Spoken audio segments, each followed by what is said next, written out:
Welcome back to Growing Up Nguyễn.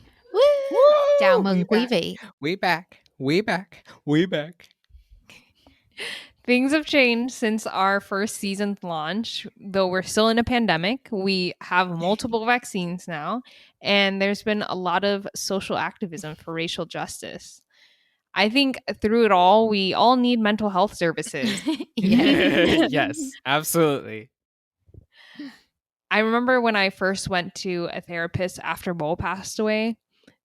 In that first session, I sat on the couch and was facing her, and she asked me, "What brought you in today?" I just immediate tears. My dad died. I probably only said about 3 words that session. Maybe I said a couple more, like bye at the end, but but sometimes that's what you need. So that was pretty much my first session. The next couple of sessions, she wanted to know more about Bo, what my relationship with him was like. So she asked all of these things, what our relationship was like, how I felt about his passing, how I felt about him not meeting my potential future kids, my potential future husband. At a certain point, I just became like, bitch, I'm sad. You really say that? Oh, wow. Hương, do you think I would say that? Not openly. But we all have those things that we think about in the back of our mind. But I think that's something important for us to talk about today. How we dealt with grief after Bo passed away, and not just right after the funeral, but how we felt months and now even a year out, 2 years out. So welcome back to Growing Up Nguyễn. This is Chapter 2, Book 1. We're in book 2, and this is chapter 1. So, you heard her. Cue the intro.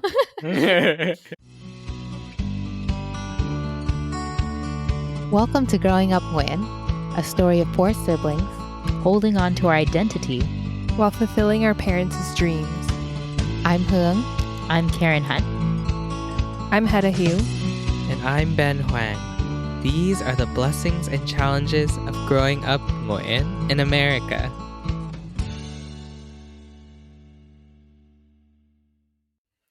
All right, coming into this new season, this new chapter, the new book,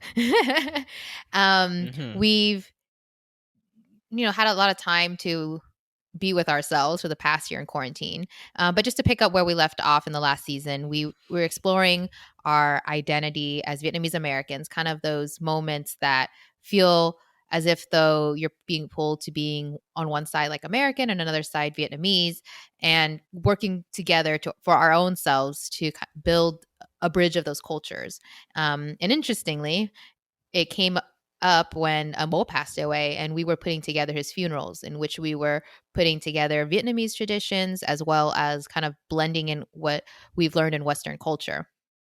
And at the end of the funeral, we had talked about burying Bo, and what we haven't finished, or as a continuation of that, is talking about the processing of our emotions, the grief, and our life moving forward, which we will continue as we go forward in this book. I think oftentimes, very true, actually, not oftentimes, it's very 100% true that when you bury someone, your grief doesn't get buried there, and it's still a part of your journey.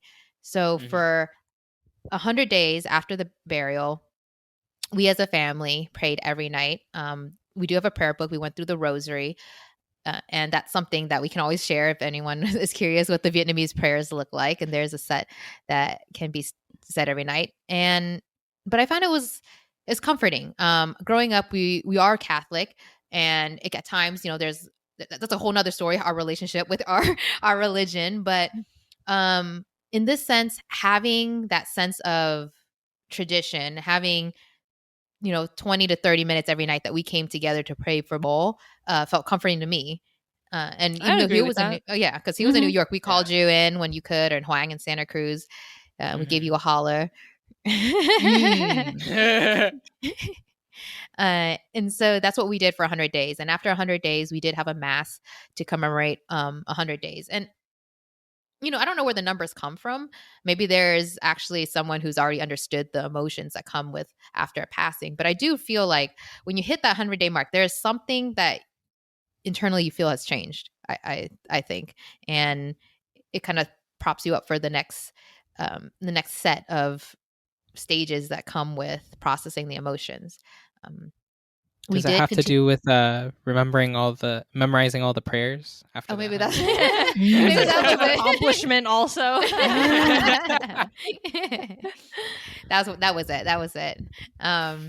And then so it came in handy because we prayed on the 10th every month, after the 10th of the month, every time after that, and we didn't need papers anymore. So you felt a little lighter.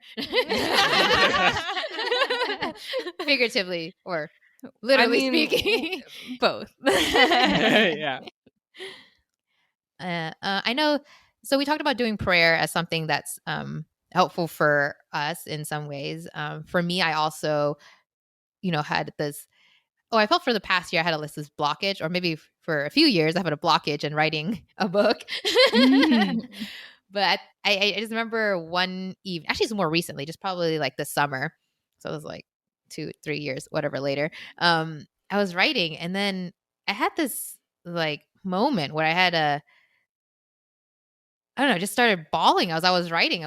Tears were flowing, and I had no idea what was going on, but I just realized, I guess I'm trying to use Hieu's word that she used in her blog, catharsis.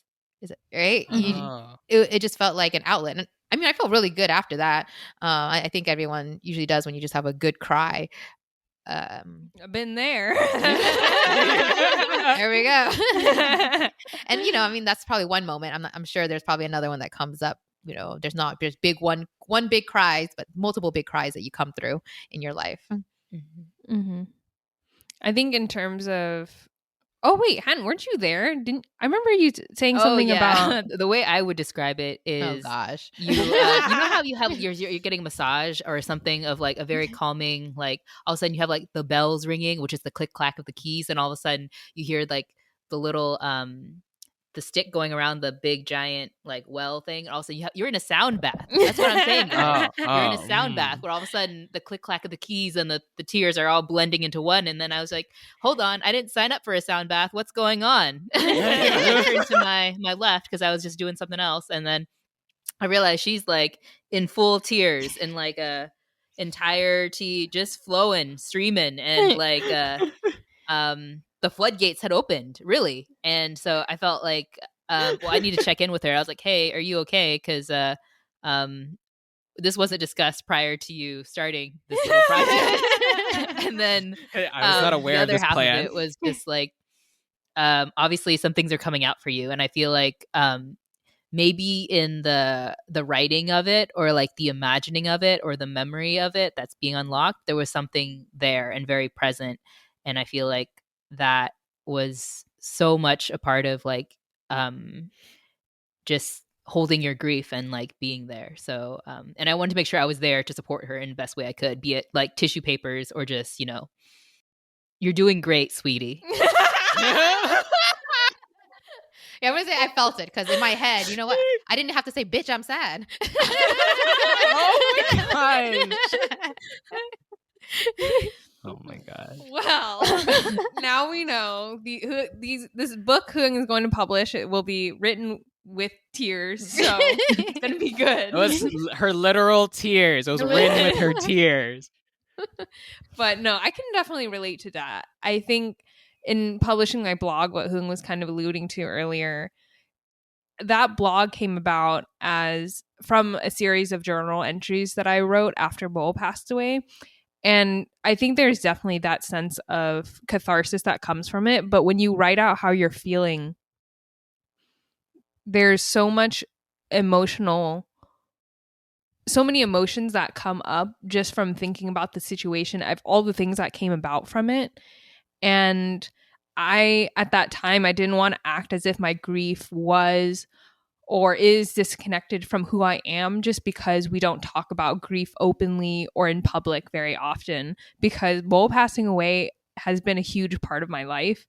And I've been tearing up right now just talking about it. And then you're gonna get off the podcast. Me too. This is like what we referenced our like last episode too, that we can't help but like cry and laugh at the same time because you just see it. But I think for me, the stories were a way for me to show people what grief can look like for someone. I mean, like, look at us like tearing up and laughing at the same time. But for me, it really did come in waves. When you realize the small things that your dad did for you and then they come up in instances later.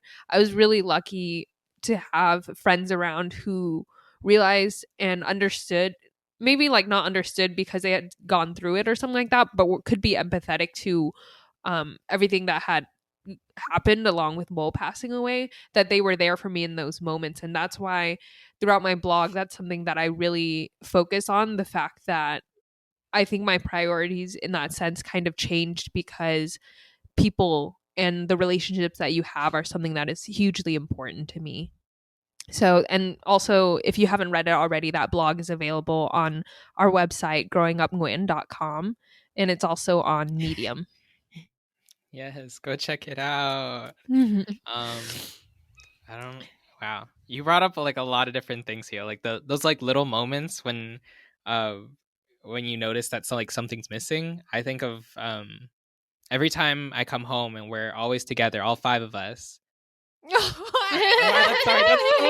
Sorry, that's so weird. Like we all used to be able to be like, oh, we're a family of 6, but it's like now it's family of 5. And I don't know if this is the same for you guys, but whenever we sit whole family at the table, there's always like, we have one empty chair now. It's a huge but also small gap that will always be present in our lives.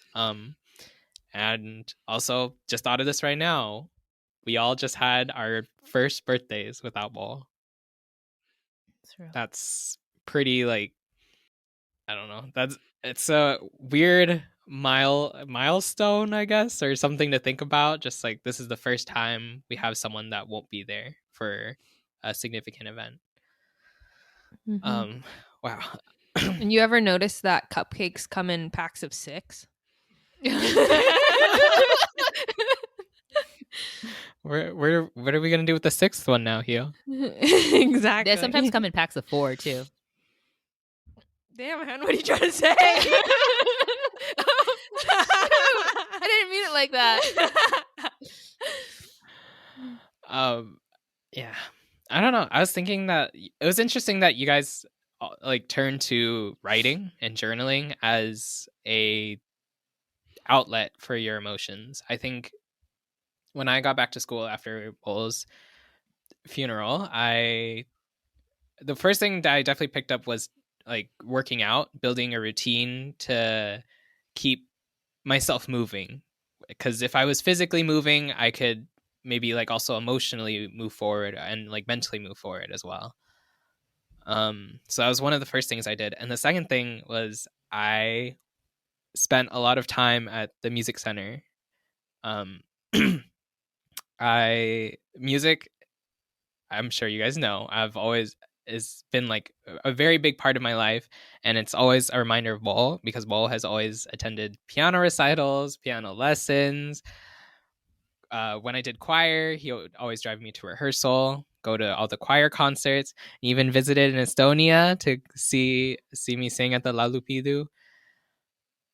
And so I spent a lot of time at the music center just playing piano and singing, just wallowing in the emotions, I guess. I remember I actually a couple weeks after Bol's passing, I went there and I was playing and singing Supermarket Flowers by Ed Sheeran, and halfway through the song, I just all built up, and I felt the tears, like the prick of tears, like in the corner of my eyes, and I was like, "Oh no, it's about to come out! It's about to come out!" And then it's just flooding. It just Catharsis. That was the catharsis. It was a very, very good cry. Felt a lot better after that.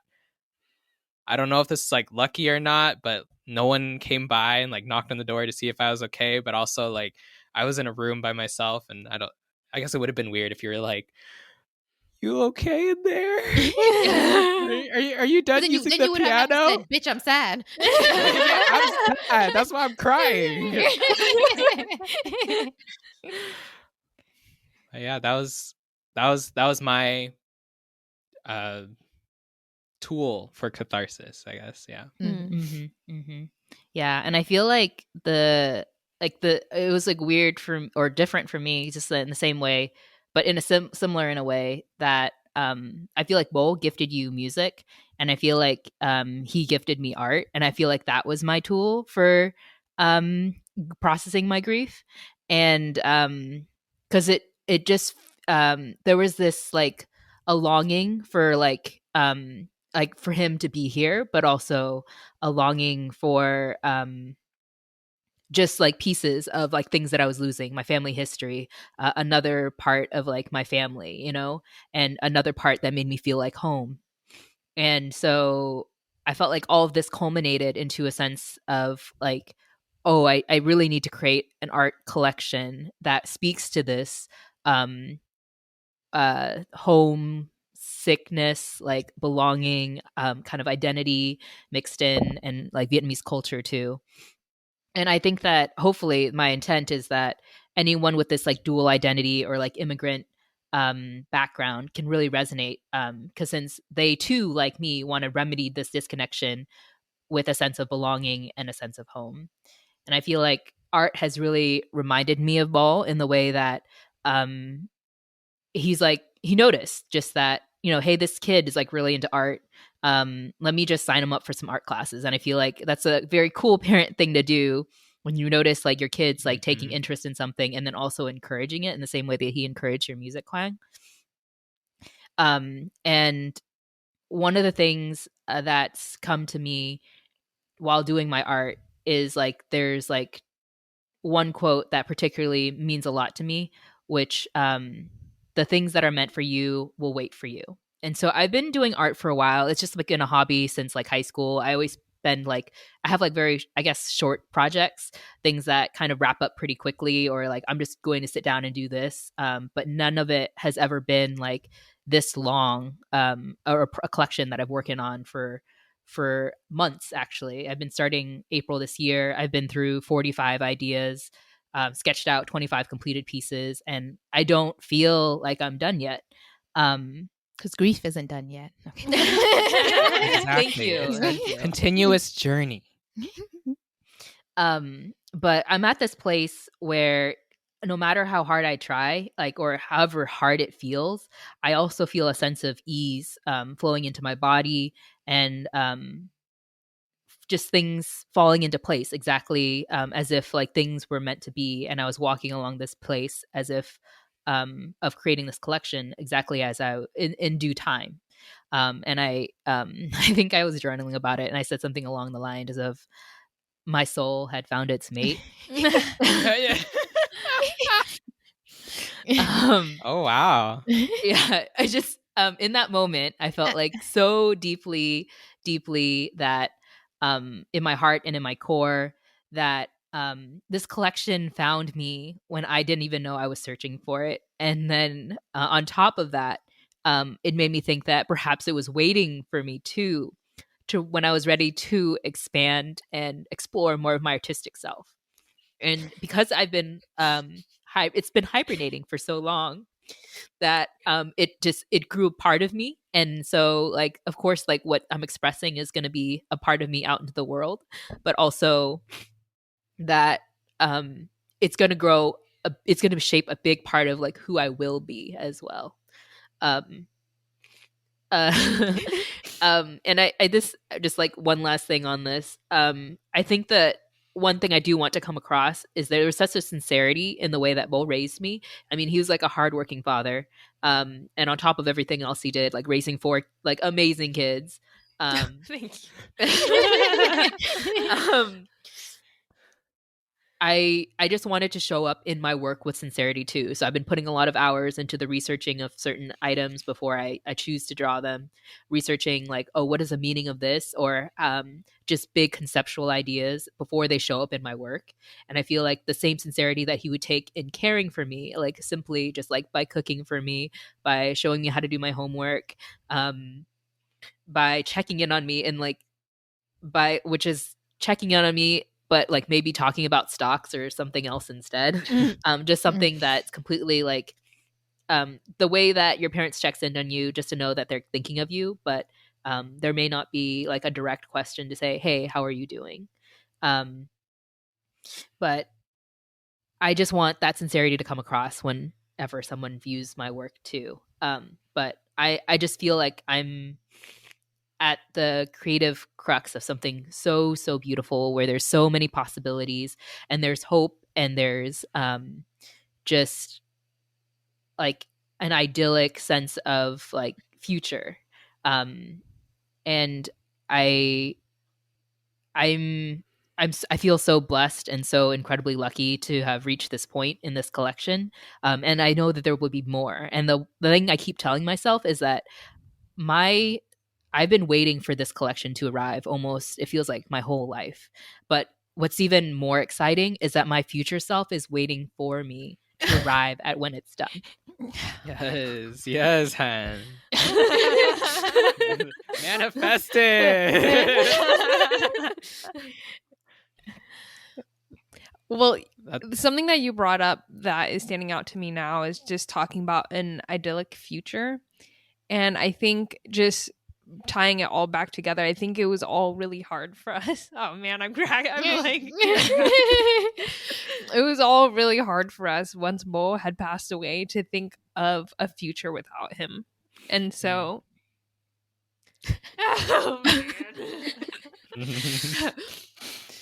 I think we've maybe talked enough then, I guess, about all the things that we've gone through and how we've processed our emotions after going through this loss. And obviously it's still ongoing. We all have our own projects that are ongoing, but maybe we can flip it around. If we have any listeners who have friends or family going through loss, what do we all think are some tips or things that family and friends can do for someone who's experiencing loss? I think the number one thing is just to be there for them. You know, like just I didn't realize how much I had needed it until after like Bo had passed. But having friends and family check in, doing calls, doing texts, or even showing up in person to the funeral, and just I don't know, just existing there with us was like extremely helpful while going through all of this. And I think, or even if they were able to be present, like help us with any of the funeral coordinations, which we kind of talked about in the previous book.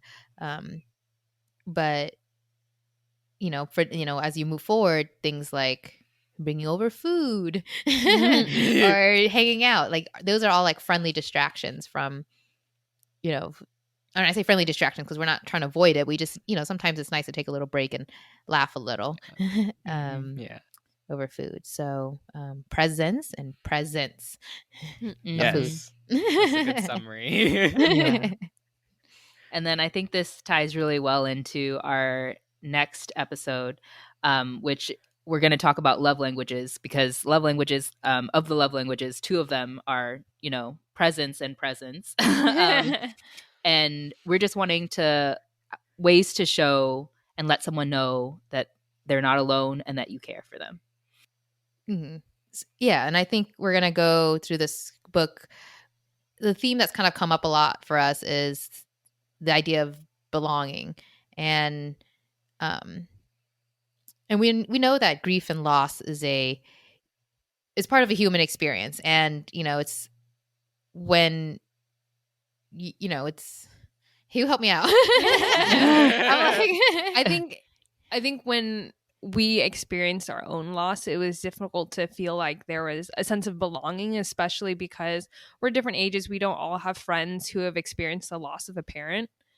But throughout it all, like I think we found each other for that sense of belonging, and I want to continue exploring that theme. And so I would really like to do that, the love languages self-assessment that Hen's talking about next episode, because I think it really contributes to a sense of how you know or how you feel like you belong. And that's something that we try to cultivate in each other, that sense of feeling like we belong. And that's us being family, that's us being siblings.